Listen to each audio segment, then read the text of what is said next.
மாபெரும் சபையினில் நீ நடந்தால் உனக்கு மாலைகள் விழ வேண்டும்.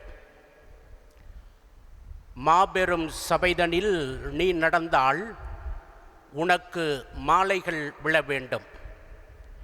இறைவன் இயேசுவில் அன்பு நிறை அருள் தந்தையர்களே, அருள் சகோதரிகளே, வில்லியனூர் வாழ் புனித லூர்து அன்னையின் அன்பு பக்தர்களே, சகோதரர்களே, சகோதரிகளே, திருப்பயணிகளே,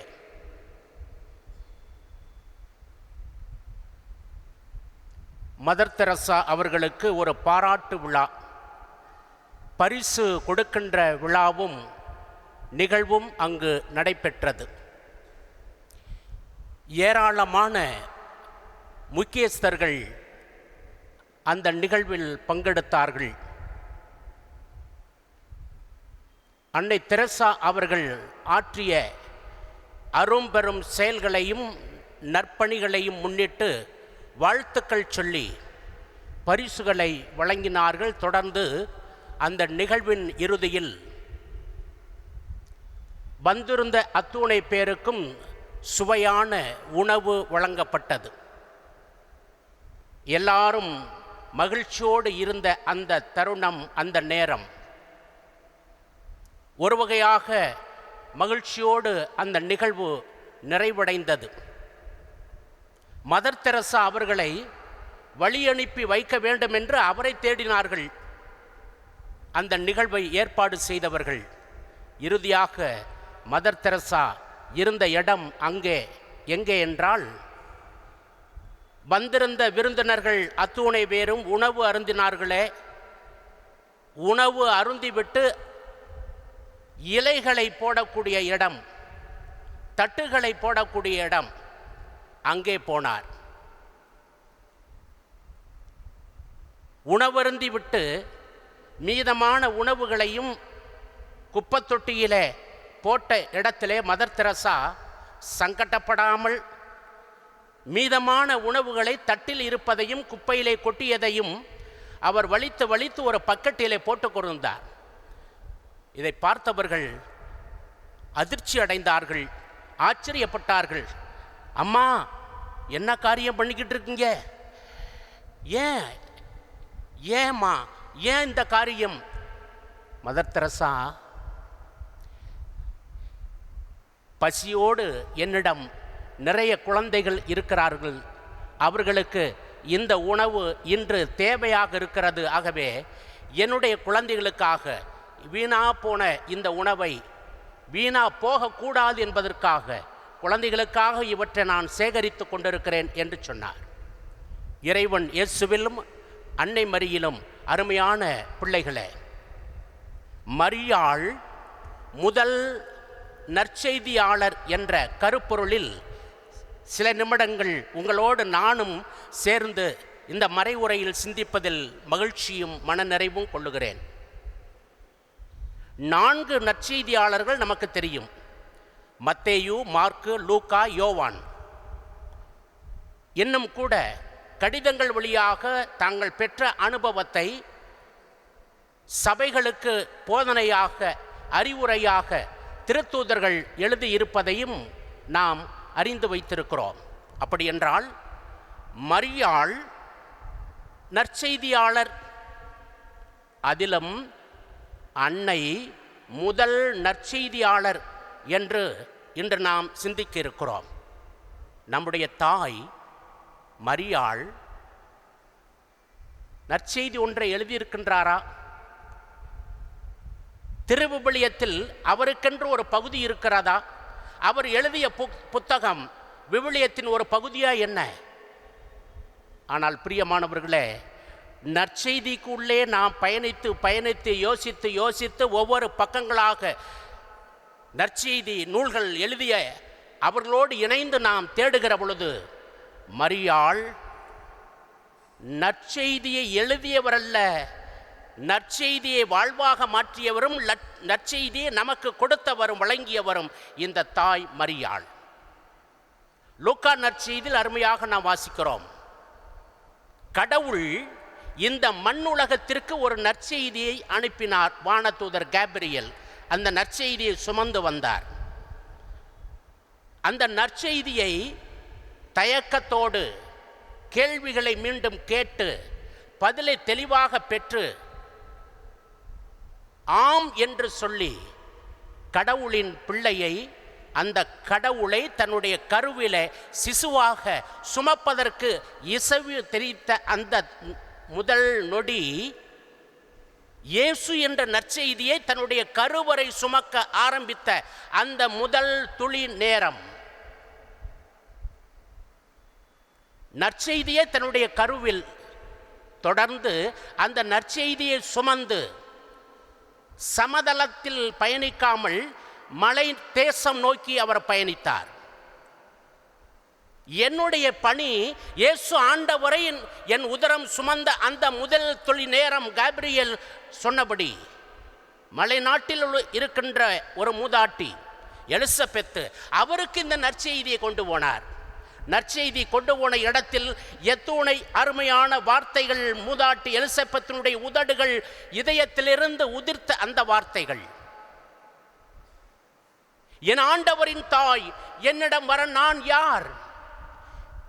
என் ஆண்டவருடைய தாய், என் கடவுளின் அன்னை என்னிடம் வருவதற்கு நான் என்று சொன்னவுடனே அந்த நற்செய்தியினுடைய அதிர்வலைகள் எங்கே பயணிக்கிறது?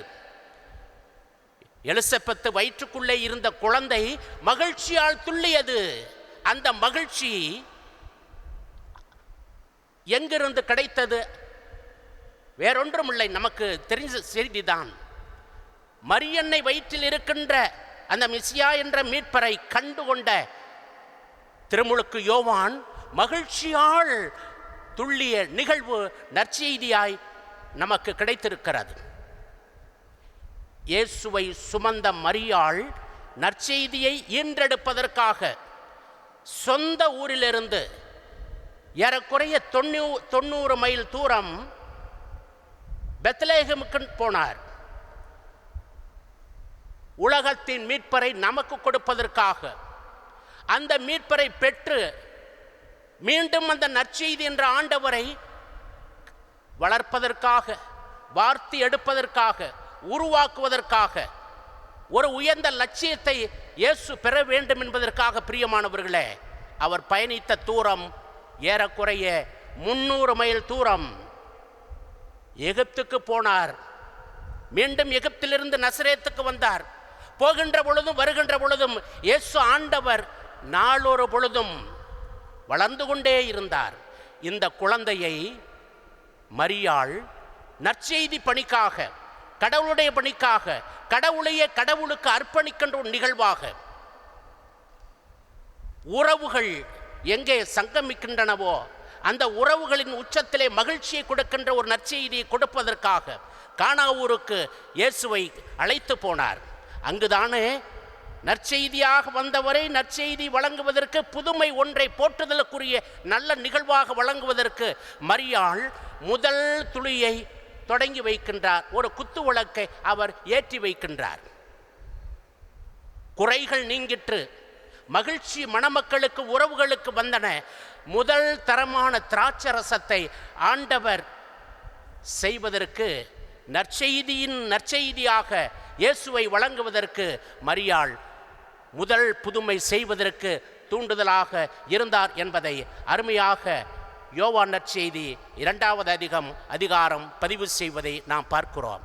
ஆக இயேசு ஆண்டவர் இவரோடு பயணிக்கின்ற பொழுதும், இயேசுவோடு மரியாள் பயணிக்கின்ற பொழுதும், 2 பேரும் இணைந்தே பயணிக்கின்ற பொழுதும் எல்லா இடங்களிலும் மகிழ்ச்சியும் மன நிறைவும் சந்தோஷமும் ஆனந்தமும் அக்களிப்பும் அங்கே தாண்டவமாடின. எல்லா இடங்களிலும் இயேசு என்று ஒருவர் வந்தாலே போதும் நோயாளிகள் பெருங்கூட்டமாக இருப்பார்கள். இயேசு ஆண்டவர் போகின்ற வழியிலே இயேசுவே என் மீது இரக்கம் வையும் என்று கூவி கூவி தனக்கு வேண்டிய ஆசியெல்லாம் அவர்கள் பெறுகின்ற வகையில் தாவீதின் மகனே என்று கூட சொல்லுவார்கள். உனக்கு சுகம் வேண்டும், பெற்றுக்கொள் என்று சொல்வார். பிரியமானவர்களே, நம்ம வீட்டில் ஒரு பிள்ளை தேர்வுக்கு தயாராகிறது என்று நாம் வைத்துக்கொள்ளலாம். தேர்வு எழுதக்கூடிய பிள்ளைக்கு உந்து சக்தியாக இருக்கக்கூடியவர்கள் ஆசான் பெருமக்கள். உடனிருந்து அக்குழந்தை உறங்கச் செல்லுகின்ற வரை கண் விழித்து தன்னுடைய குழந்தையை, தன்னுடைய மகனை, மகளை அரவணைத்து படிக்க வைக்க கூடியவள் தாயும் தந்தையும். அன்பார்ந்தவர்களே, இந்த தாய் இயேசு ஆண்டவருடைய உருவாக்கத்தில் இவர் கற்றுக் கொடுத்த பாடங்கள், வாழ்க்கை பாடங்கள், இவருடைய உழைப்பு, இவருடைய தியாகம், இவருடைய முன்னெடுப்பு எல்லாம் இயேசு ஆண்டவருக்கு இவருடைய கருவறை தொடங்கி இயேசு ஆண்டவர் பயணிக்கின்ற எல்லா நாட்களிலும் அன்னை அவள் உடனிருந்து மக்களுக்காக, மக்களுடைய நலனுக்காக, சேவைக்காக, புதுமைக்காக, போற்றுதலுக்குரிய சிறந்த மறை உரைக்காக பின்புலமாக இருந்து இயேசு ஆண்டவரை தயார் செய்து நற்செய்தியை கொடுத்து அனுப்பியவர்தான் பிரியமானவர்களே மரியாள் என்று சொல்லக்கூடிய நம்முடைய லூர்து அன்னை. அருமையான ஒரு நற்செய்தி இன்றைக்கு நான் வாசிக்க கேட்டோம் பிரியமானவர்களே. மரியாள் அம்மா பிள்ளையை தேடி போகிறாங்க. பிள்ளை 2-3 நாள் வீட்டுக்கு போகலையோ, 10-15 நாள் அம்மாவை பார்க்கலையோ தெரியல. பெத்த தாய் பிள்ளையை பார்க்க வேண்டும் என்ற ஒரு எண்ணம், அம்மாவுக்கு ஒரு ஆசை. இயேசு என் பிள்ளை சாப்பிட்டானா, உறங்கினானா, ஓய்வெடுத்தானா, எங்கே தேடி தேடி கடைசியாக பெரும் திரள் மக்கள் மத்தியிலே அருமையான மறைவுரை, மக்கள் அதை சுவைக்கின்ற அந்த நேரத்தில் உள்ளே போக முடியல. தட்டு தடுமாறி எல்லாத்தையும் ஒதுக்கி போகின்ற அளவிற்கு மிக நெருக்கமான ஒரு கூட்டம். எள் விழுந்தா கூட அங்கே கீழே விழாது. அத்தூணை மக்கள் திரள் கூட்டம் நெருக்கமாக இருந்தது. சொல்லி அனுப்புகிறாங்க, நான் வந்திருக்கேன்னு என் மகனுக்கிட்ட சொல்லுங்க. இந்த பார் தாய் பிள்ளையெல்லாம் வந்திருக்க, ஒருட்ட பார்த்துட்டு போயிடுறோம், அம்மா பார்க்க சொல்லுங்க. போனவர் சொன்னார் காதோடு காதாக, அம்மாவும் சொந்த பந்தமெல்லாம் வந்திருக்குது, ஒரு எட்டு போய் பார்த்துட்டு வந்துருங்க, இல்லைன்னா நான் உள்ள கூட்டிகிட்டு வரட்டுமா? உடனே ஒரு கேள்வியை கேட்டாரே, சாதாரண மக்களுக்கு அந்த செய்தி அதிர்ச்சியை கொடுத்திருக்கும். என்ன அந்த மனுஷன் இப்படி பேசுறார்? யார் என்னுடைய தாய், யார் என்னுடைய சகோதர சகோதரிகள்? இல்லை, யாரெல்லாம் இறை திட்டத்தின்படி வாழ்கின்றார்களோ, இறை வார்த்தையை தன்னுடைய வாழ்வாக மாற்றுகின்றார்களோ, அவர்கள்தான் என்னுடைய தாயும் சகோதர சகோதரிகளும். அப்படி என்றால் அன்னையை மகன் தரம் குறைத்து மதிப்பீடு செய்கிறாரா? இல்லை பிரியமானவர்களே. இவருடைய வார்த்தையெல்லாம் சிந்திப்பதற்கு செய்தி மறைத்து உள்ளே வைத்திருக்கிறது. இறை வார்த்தையின்படி வாழக்கூடியவர்கள் என்னுடைய தாயும் தந்தையும் இவர்கள்தான். இறை திட்டத்தை கடைபிடிக்கக்கூடிய சாட்சிகள் இவர்கள். அப்படி என்றால் வார்த்தையானவரை மாமிசமாக தன்னுடைய கருவறையிலே இடம் கொடுத்து உருவாக்கி பயிற்சி அளித்து இந்த நிலைக்கு மக்களுக்காக அர்ப்பணித்த அவர் வார்த்தையின் வழியிலே பயணிக்கின்ற மரியாள் இறை வார்த்தையை தானே சுமந்தார். அந்த இறை வார்த்தை மாமிசமானது இயேசு ஆண்டவர் அந்த வார்த்தையை தான் மக்களுக்கு போதித்து கொண்டிருக்கிறார். பிரியமானவர்களே, இன்னொரு இடத்துல நாம் ஒரு அம்மா சொல்லக்கூடிய செய்தி இந்த நேரத்திலே நாம் சிந்திக்கத்தான் கடமைப்பட்டு இருக்கிறோம். பெரும் கூட்டம், ஒரு பெண் எல்லாருடைய மத்தியிலும் எழுந்து நின்று ஒரு வார்த்தை சொன்னாரே, இயேசுவே உம்மை கருத்தாங்கி உமக்கு பாலூட்டி வளர்த்த தாய் பேறு பெற்றவர். உம்மை கருத்தாங்கி உமக்கு பாலூட்டி வளர்த்த தாய் பேறு பெற்றவர். எத்துணை பெருமிதமான ஒரு தாய் உள்ளம், ஒரு தாயினுடைய முக்கியத்துவத்தை உணர்ந்து மகனுடைய செயல்பாடு எத்துணை விதமாக இருக்கின்றது. ஆக ஒரு தாயினுடைய பெருமை சேயில் வெளிப்படுவது கண்டுதான் உம்மை கருத்தாங்கி உமக்கு பாலூட்டி வளர்த்த அன்னை பேறு பெற்றவர் என்று சொல்லுவார். அந்த அன்னையைத்தான் கடவுள் நமக்கு, இயேசு நமக்கு அவருடைய தாயாக கொடுக்கின்ற ஒரு நிகழ்வைத்தான் யோவான் நற்செய்தி 19வது அதிகாரத்திலே வாசிக்கிறோம். கல்வாரி காட்சியிலே யோவானும் அம்மாவும் சிலுவையின் அடியில் இறுதியாக ஒற்றை வார்த்தை சொன்னார், அம்மா இதோ உன் மகன். அந்த மகன் இடத்துல நீங்களும் நானும் அந்த தன்னுடைய தாயை நிர்கதியாக, அனாதையாக, கைவிடப்பட்டவராக விட்டு போக மகனுக்கு விருப்பமில்லை, அதில் அவருக்கு உடன்பாடு இல்லை. ஆகவே அந்த கடைசி நிமிடத்தில் கூட ஒரு நல்ல செய்தியை நற்செய்தியாக தன்னுடைய தாயை நமக்கு கொடுக்கின்ற உன்னதமான ஒரு நிகழ்வு. இந்த மறைவுரையை நான் நிறைவு செய்ய காத்திருக்கிறேன். எல்லாத்துக்கும் சந்தோஷம். ஏன்னா அன்னையினுடைய திருத்தலத்தில் இறுதியாக ஒரு செய்தியை மட்டும் நான் உங்களுக்கு சொல்ல நான் விரும்புகிறேன். பிரியமானவர்களே, எங்கெல்லாம் மரியன்னையினுடைய நாமத்தில் திருத்தலங்கள் இருக்கின்றனவோ, மாதா கோயில், அங்கெல்லாம் இன்றைக்கு வந்திருக்கின்ற பெரும் கூட்டம் போன்று எல்லா திருத்தலங்களிலும் தேர் திருவிழா, விழா கொண்டாட்டங்கள் எல்லாம் பெரும் தொகையான மக்கள், நடந்து போகின்ற பாத யாத்திரைகள், விண்ணப்பம் வேண்டுதல் வைக்கக்கூடியவர்கள், பிரார்த்தனை செய்யக்கூடியவர்கள், முழந்தாள் படியிட்டு ஆலயம் சுற்றி நடந்து வரக்கூடியவர்கள், எத்துணை பேரை நாம் பார்க்கிறோம். அன்னையை தேடி பயணிக்கின்றவர்களெல்லாம் ஒன்றை மட்டும் நாம் மனதிலே வைத்து கொள்ள வேண்டும். ஆண்டவர் கூட இந்த மண்ணிலே தன்னுடைய இறுதி நேரத்தில் கூட தன்னுடைய தாயை, தன்னுடைய அன்னையை இன்னொரு வருடத்தில் பத்திரமா என்னுடைய அம்மா பார்த்துக்கப்பா, என் இடத்தை நான் உனக்கு கொடுக்கிறேன், என் அம்மா உனக்கு அம்மா என்று கொடுத்து போனார். இன்றைக்கு நம்முடைய குடும்பங்களிலே நம்முடைய தாயை, நம்முடைய தந்தையை எப்படி பேணுகிறோம், எப்படி பராமரிக்கிறோம், அவருடைய இறுதிக்கட்ட காலத்தில் நம்முடைய அன்பு பாசம் எல்லாம் எப்படி இருக்கிறது? சில இடங்களில் வேண்டாத சுமையாக வெறுப்போடு தேவையற்ற வார்த்தைகளை உதிர்த்து இனி இவர்கள் நமக்கு தேவையில்லை என்று முதியோர் இல்லத்திலே தள்ளக்கூடியவர்களை பார்க்கிறோம். இன்னும் என்னென்னமோ நடப்பதாக நாம் அறிய வருகிறோம். பெற்றோர்களை உதாசீனப்படுத்தாதீர்கள். நீங்கள் எத்துணை ஆலயங்களுக்கு அன்னையை தேடி சென்றாலும் தன்னுடைய தாயை, தந்தையை பராமரிக்காதவர்களுக்கு ஆசீர்வாதம் கிடைக்காது. அன்பார்ந்தவர்களே, என்னுடைய தாயும் தந்தையும் நான் கண்ட முதல் தெய்வம். அவர்களை பேணவில்லை என்றால் நம் ஆண்டவர், நம் தாய் மரியாள் நமக்கு ஆசிரை வழங்க மாட்டார்கள். ஒரு நிகழ்வு, திருச்சியில் ஒரு முதியோர் இல்லம்.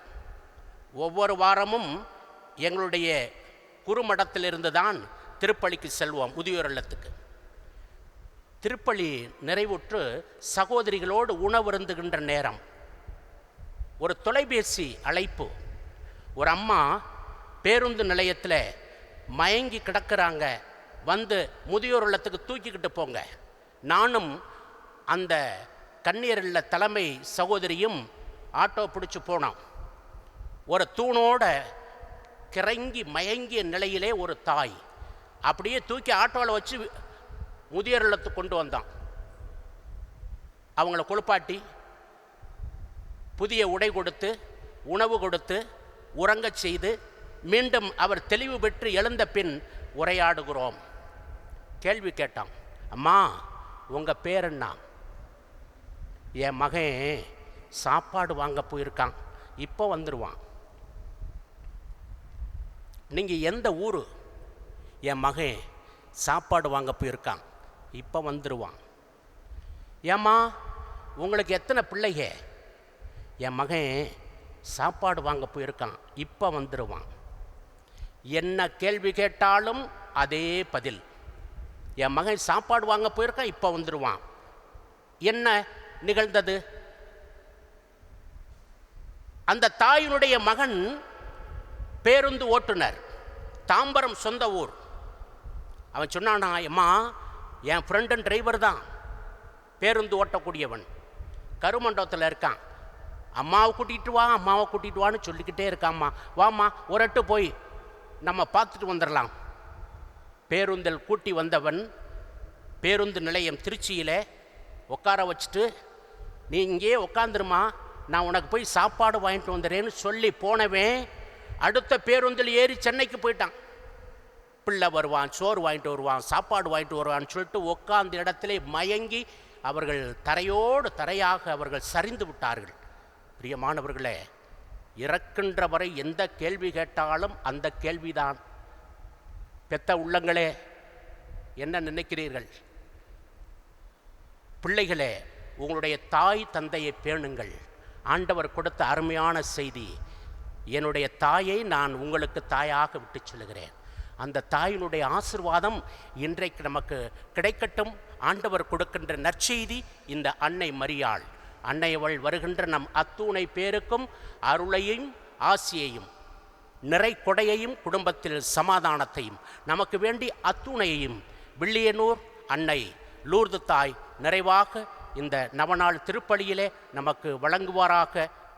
தொடர்ந்து நாம் செபிப்போம். இந்த திருப்பலியில்